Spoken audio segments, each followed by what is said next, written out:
Hello and welcome! This is Mouse Gunner, and we're back with some more of the Warlock of Firetop Mountain. It's time to start a new playthrough.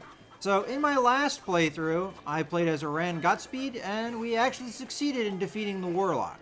So I played as 3 of the starting characters so far. Started off with Alexandra Blacksand, and according to the playthrough I did of Oran Godspeed, we were literally one door away from reaching the Warlock before we died with this character. Dekian Strom was my second playthrough. I technically succeeded in his quest and left the mountain alive, but we didn't defeat the Warlock. So it wasn't until Iran that we finally defeated the Warlock.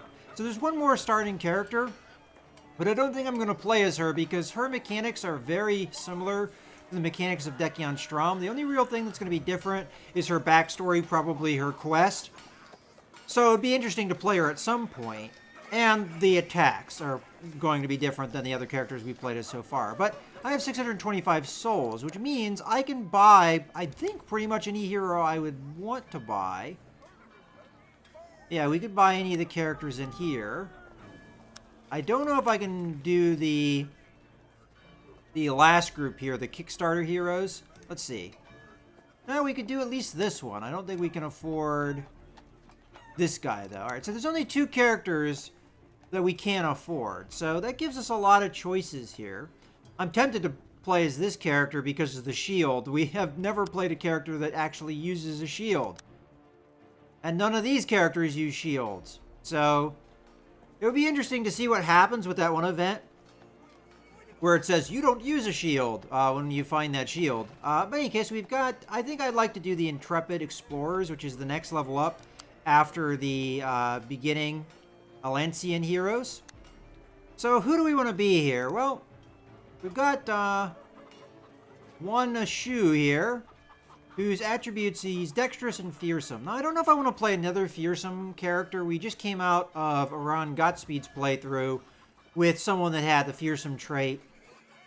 And his attacks, kind of the up-close and personal style that we had with Oran Godspeed as well. So I'm not so sure I want to play as this character. We've got Kreia Datura, who seems pretty similar in stats to Alexandra Blacksand. What is her attributes? She's got a keen eye and she's educated. So benefits from the attribute that Alexandra Blacksand had, as well as the attribute that Dekian Strom had.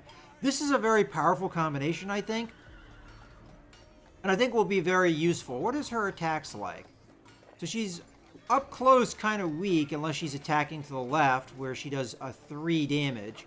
She's got a 2 range attack that does 4 damage. Or she can do a volley of arrows that do 2 damage in several spaces here. Alright, that's pretty interesting. So mostly range combat oriented, which could be a liability, but sometimes being up close and personal can be a liability as well.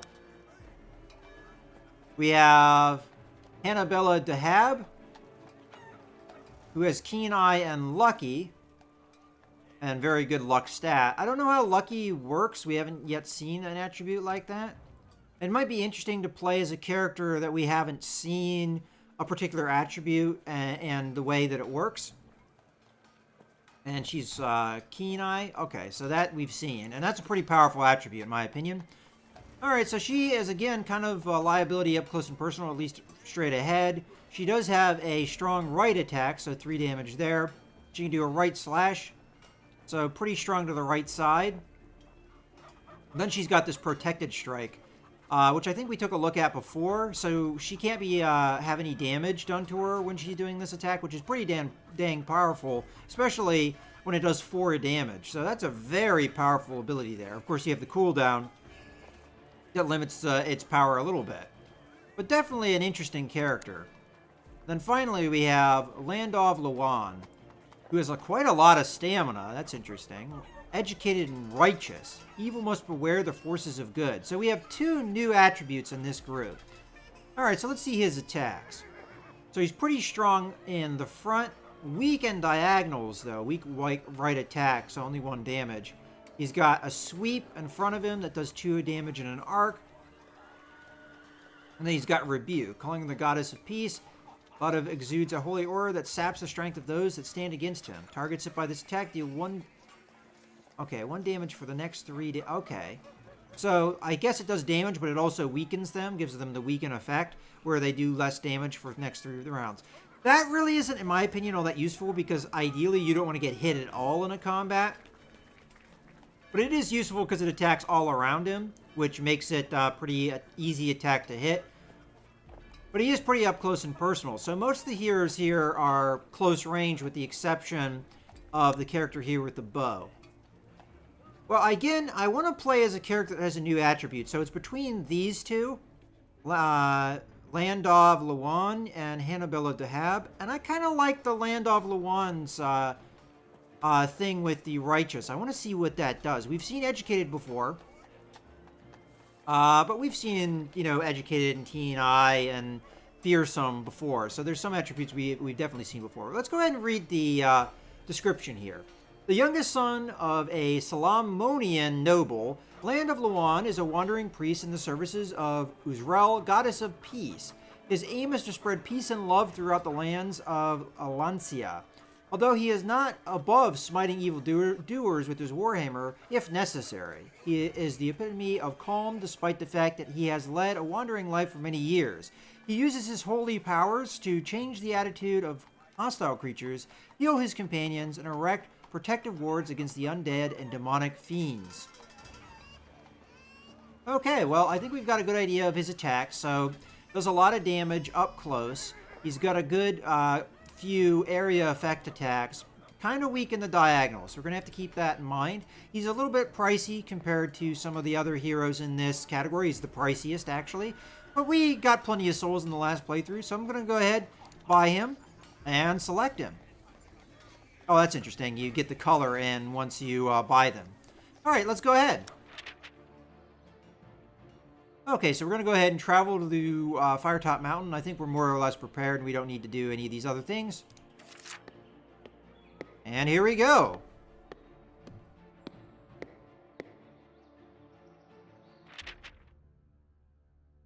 The King of Salamonis, who is also your third cousin twice removed, knows of an ancient tome of demonology of Compendium Stultita. Lost centuries ago in the caves of Firetop Mountain. As you are a man of great learning and a priest of Uzrel and the king's third cousin twice removed, he wishes you to find this tome and bring it to the halls of learning for study and preservation.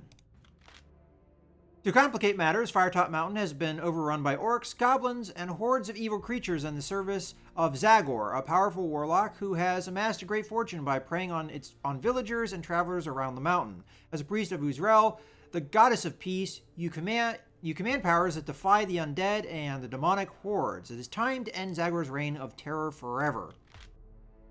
It takes you 2 days to reach the menacing-looking mountain with its sharp-rocking crags that jut out at unnatural angles. At the top, you can see the eerie red coloring, probably some savage vegetation, which has given the mountain its name. You approach a cave, you know the known entrance for orcs and goblins, your hand gripping the shaft of your great hammer as you consider the evil that lies ahead. Your adventure starts here. Alright, now I don't know if this character will be any more difficult to play as previous heroes. I mean, he does have the highest stamina I've seen yet. His luck stat's pretty good. His skill stats, I would say, on the low end. So clashes are going to be difficult.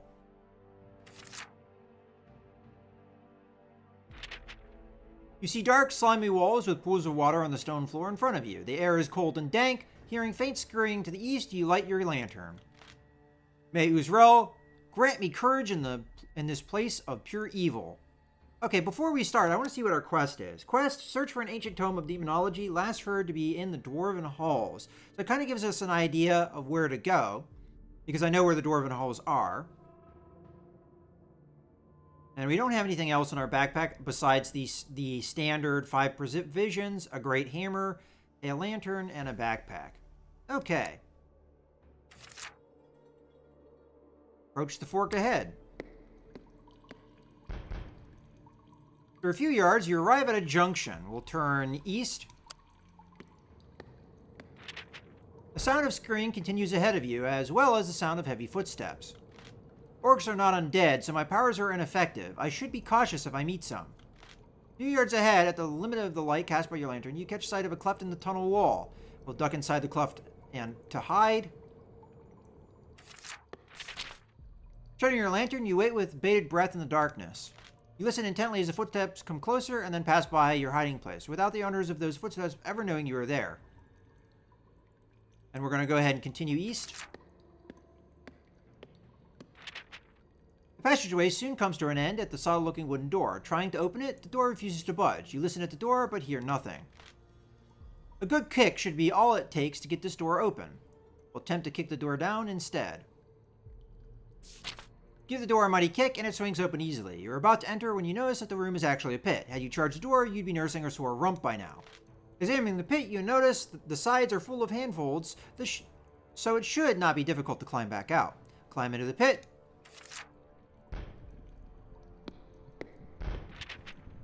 I'm going to try and avoid combat as much as possible with this character, because I feel like that suits his character. He's, he worships the goddess of peace, so we don't want to be fighting too much. Looking around, you can see two cave entrances leading off from the pit opposite you. Moldering bones under the floor, small piles of them stuck together in pools of fetid slime.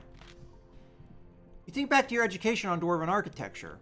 Judging by the way this door led straight into a pit, the dwarves must have used this area for the disposal of refuse. Now, we kind of got these same insights when we were Alexandra Blacksand, who also had education. And I kind of like hearing that. It's mostly flavor text, but it's good to see. You enter a small cave with slime dripping from its rough rock walls. A sickly sweet smell assaults your senses as you enter. It is the smell of rotting meat, the remains of rats, and even a half-eaten goblin lying in the corner. And another is a large joint of meat. It looks like whatever is using this place as a larder is saving this choice haunch of giant aardwolf for later. Creature of evil, I bless you in the name of Uzrel. May your journey to darkness be driven by the light. We're going to take the meat. I did get that, right?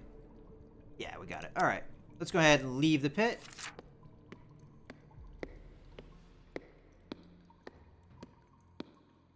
And we will continue on.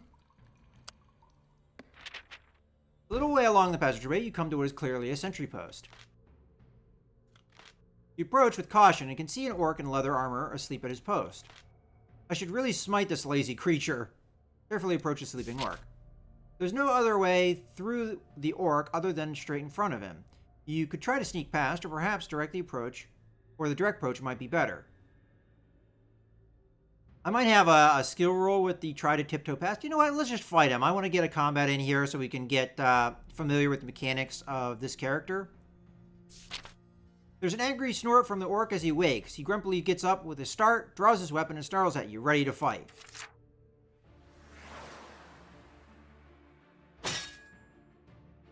Okay, so we got to remember my diagonal attacks are pretty weak.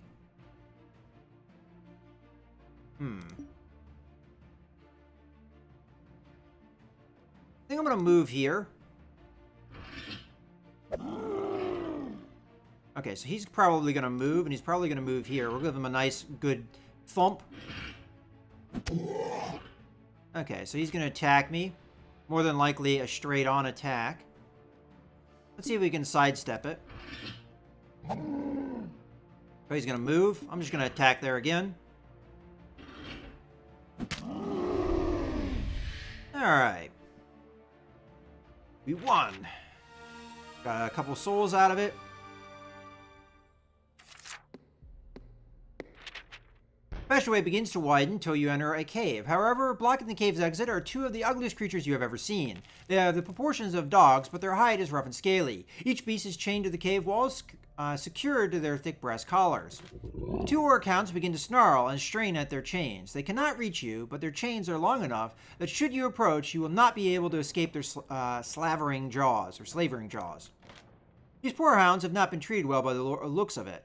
Uzrel would not want to see them in such pain. You're going to have to deal with them quickly, or one way or another, before they attract the attention of an orc patrol, or maybe something even worse. All right, we'll give them some food. The orc hounds wait expectantly. Remembering your education on the Beasts of Titan, you think back to the notes on orc hounds. Although vicious, they are easily distracted as long as you have the right treat, giant aardwolf meat. Go ahead and throw them the joint of meat. Taking the giant aardwolf joint from your backpack, you toss it towards the orc hounds. The hungry animals pounce on it immediately. They wrestle over the meat for a moment until they manage to tear it in half with their powerful jaws. Taking their prize away to opposite sides of the cave, they leave the way through clear. Not hesitating for a second, you take the opportunity to sneak past the orc hounds as they noisily devour the rancid meat. Alright, let's go ahead and sneak past. We've got our first checkpoint. Leaving the cave as quickly as you can, you follow the new passageway as it turns north. And we can go ahead and rest here. Set against the walls, wooden bench, where you may rest. Player, I'd strongly advise sitting on this bench. If you do not, Landov Lowan will not be able to resurrect at this location if they perish. We'll go ahead and sit on the bench and rest. We don't need to consume any provisions as we have not been hurt. You sit down on the bench and rest for a moment. Your aching muscles ease and your tiredness wanes. It is good to take a break on your adventure. Alright, we'll continue along the passage. To your left, on the west face of the passage, there is a rough-cut wooden door. You listen at the door and can hear a rasping sound, which may be some sort of creature snoring. Let's go ahead and open the door.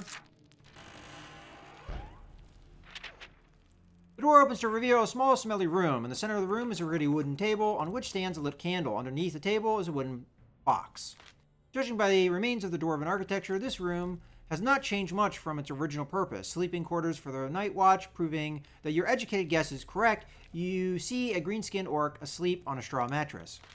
I feel compelled to rid the world of these lazy creatures, but Uzrael has other plans. I will go ahead and steal the box, or at least attempt to. Carefully begin to creep into the sleeping orc's room. Test your luck.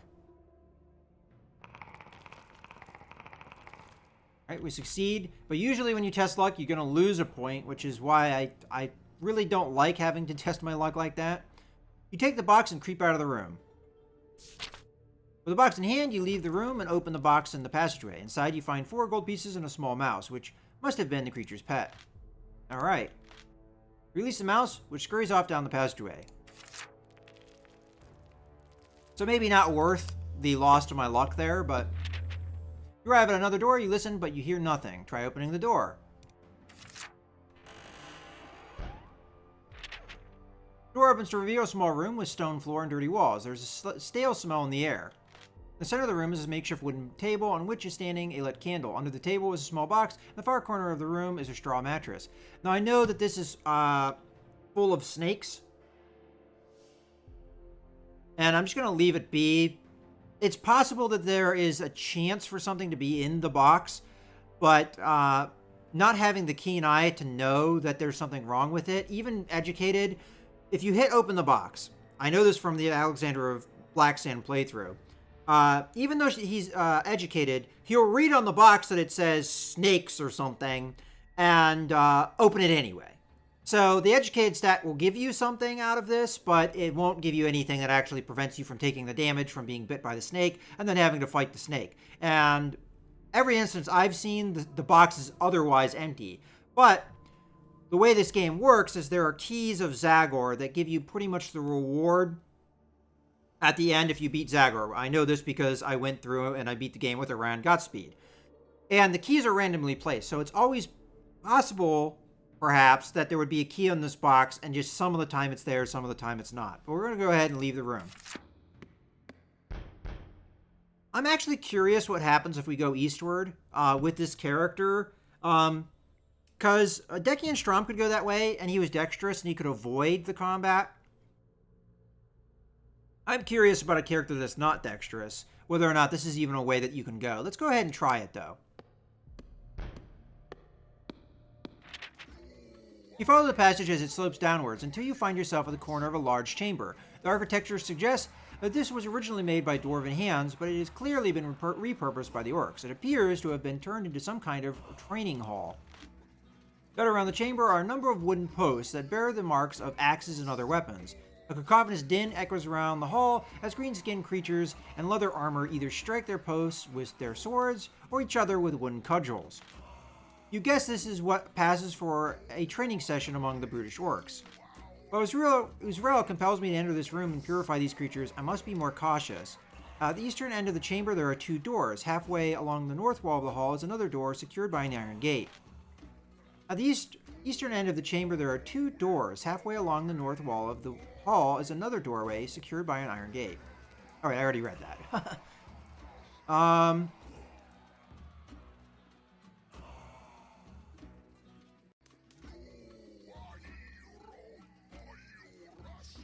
You know what? Let's do it. Burst into the room and take on all the orcs with overwhelming odds.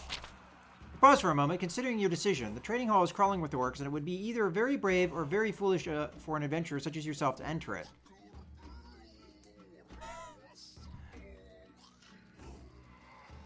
I'm really tempted to see what happens, because this is something I've never done. Now, I don't know. This doesn't sound like it's in character for this person. Maybe that would have been better for Ron Godspeed to do. Alright, we'll sneak to the doors at the east end of the chamber, see if we can. Keeping close to the wall, you begin to make your way around the edge of the chamber towards the far end of the hall. We'll test our skill. Now, he doesn't have the highest skill. That's kind of why I wasn't sure about it, but it looks like we succeeded. And you don't lose skill points when you make one of these rolls, so it's not that big of a deal. You sneak past the orcs. Looks like there's at least 4 of them. Fortunately, you make it to the far side of the chamber without any of the orcs noticing. One door has a dented shield nailed to it, while the other has a battered helmet hanging from it. Oh, mighty Israel, thanks be to you for my good fortune. Alright, I don't remember what's in these doors. I mean, I know what one of these doors contains. I'm going to go ahead and go with the battered shield first. You find yourself inside a moderately sized chamber and are immediately hit by a wall of heat. On the far side of the chamber is a crude forge, its coals glowing red hot. And in front of it, a heavy-set orc is hammering out the dents in a damaged breastplate over an anvil. Nearby, 2 goblin assistants. One of them is eagerly watching its master repairing the armor, while the other is cowering in fear in the corner. Evidently, this miserable creature has been recently punished. More unholy beasts, arming themselves to attack the innocent. I shall not stand for this. Hearing you enter, the orc armorer looks up, an angry expression on his face. Face the armorer. Surprised, giving an angry bellow, the orc armorer charges at you, his scorched leather apron flapping about him, his heavy hammer raised, ready to deal you a fatal blow. The goblins shriek with glee as they rush over, no doubt, to curry favor with their master. Alright, let's fight. Alright, again, I am not that strong at diagonal attacks. But it doesn't look like the goblin is doing a diagonal attack. Well, I don't know how this particular goblin is going to attack, but I know how goblins move and can kind of glean some things from that. So I'm just going to go ahead and move up. I'm fairly confident that I won't be hit here. Okay, so we're going to be double attacked. It looks like the goblins attack at diagonals. So staying where I am is probably a bad idea. So I'm going to backpedal.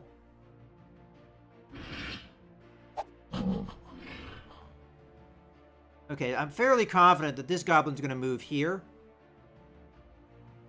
So I'm going to give it a normal attack here.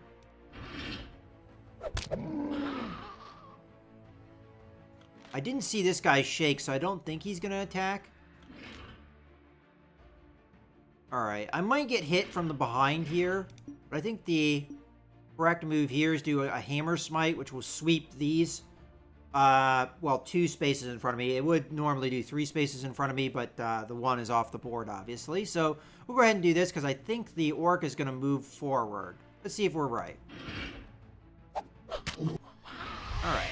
Looks like we succeeded. I didn't pay attention to how the orc necessarily fights. And I didn't see if this guy was going to attack or not. If he attacks here, I'll be moving right into it. I'm going to risk it, though. That was the wrong call. Okay, I'm going to move.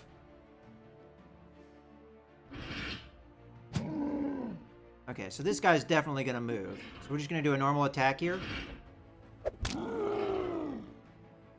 Alright. I'm just going to do a normal attack again. We'll have a clash. But this guy does a pretty wide sweep. We tied. So nothing happens here. Okay, he's going to attack me again. In this case, I'm going to do the rebuke attack here. See if we can get the goblin as he moves. Hopefully we roll a little bit better this time. Okay, we got him. Now, I'm fairly confident that I'm safe here, so I'm just going to attack straight ahead. All right, we did it. Not too bad. And we are indeed triumphant. Alright, I did get hit once, so lost 2 stamina. The battle done, you quickly search the armorer's room and find the orc's loot inside a small chest. You scoop up the coins and stash it in your pack. Alancia is cleansed of yet another creature of chaos. With nothing else of interest in the armory, you decide to leave. You can now choose to investigate the other rooms of the training hall, or you can leave. I'm going to go ahead and open the door with the helmet. Now I do remember for sure what's in this room. You find yourself in a cramped room full of battered helmets, rusting halberds, and suits of leather armor. The contents of the armor is inferior compared to what you are wearing, but it strikes you that if you wear a few choice items on over top of your own gear, you might be able to pass yourself off as an orc. And I will be doing that because the whole point here is to blend in. So we disguise ourselves as an orc. You take an orc helm and assorted pieces of armor, attempting to hide your own features. You gag as you do so. The stench is almost unbearable. However, it might just fool the orcs. Unfortunately, the armor is rather cumbersome, making you a bit more clumsy. You plan your next move. We'll leave the orc armory. Okay, I would like to go into the gateway in the north because I believe there is possibly a reward there. I don't remember with any amount of certainty, but let's go ahead. Now, I do know for certain there will be a combat here, so. The orcs are so engrossed in what they are doing and making so much noise while they are doing it that they do not notice you as you make your way to the iron gate. Open it and enter the small room beyond. At its center stands what looks like scarecrows made of battered armor. They're supporting poles sunk in strange arrangement of wooden cogs and gears. As the gate swings shut behind you, the trading quintains shudder as they activate. Your education has taught you about such strange constructs. These quintains are constructed by magical means by sorcerers for training their troops. You brace yourself for an attack. Alright, I do not remember how these things fight. It appears they're going to move. I'm just going to go ahead and hit them with my rebuke so that they do less damage to me in the future. Okay. I missed for sure if they were going to attack me. I think the best move is to move here. I don't think they'll hit me here. Okay. Looks like that one cue to move here. So what I'll do is I'll do my sweep. Hit both of them. Okay, now they both shook. Their attack direction seemed to me to be a little bit on the odd side, so I'm going to try and avoid the damage, but I don't know if this will be all that successful. Yeah, I kind of thought that might happen. Alright, so they're going to move. Unfortunately, my rebuke thing is going to happen next turn. So I'm just going to do a normal attack. The 1 damage should be sufficient. Okay, so we're going to be attacked here. I'm going to move back. Yeah, that should guarantee that we don't get hit. And again, the 1 damage should be sufficient. Alright, so we did get hit 1 time. And it was only for 1 stamina, so that's not too bad. The quintains eventually grind to a halt, your blows having irreparably ruined the wooden workings. You find nothing of use in the training room. Maybe it was his keen eye that made him find something. Alright, leave the orcs training hall entirely. Making your way back to the western side of the hall, you decide to take the northerly of the 2 exits available to you, reasoning that this one will take you deeper in the mountain more quickly. Alright, you know what? I think I'm going to go ahead and put a cut in the video here, so I hope you guys have enjoyed the video. This is Mouse Gunner, signing out.